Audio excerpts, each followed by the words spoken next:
Welcome back to the next video. In this video I will show you how you can draw surface plot in 3D using SwiftUI chart in native iOS application. So yeah, let's get started.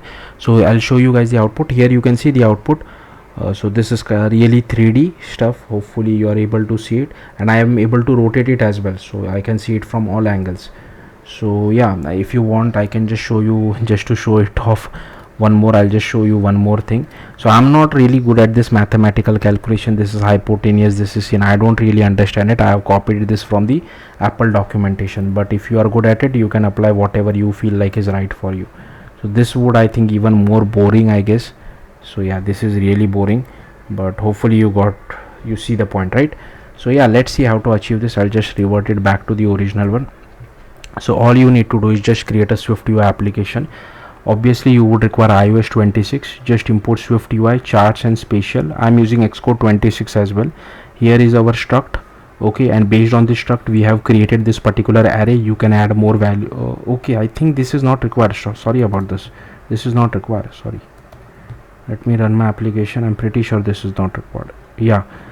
Sorry about this. So here I have just defined this chart3D pose. So here we pass the azimuth and inclination. So this is basically used for rotating our chart. Okay, I'm getting some error.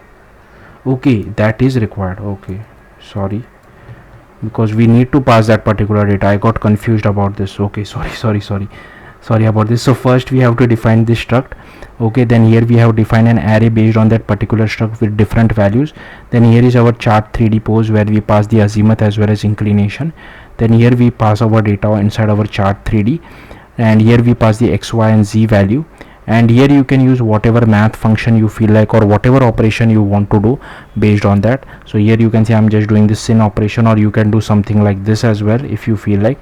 Then here I have applied this foreground style. There are various ways to apply foreground style. Here is one of the way.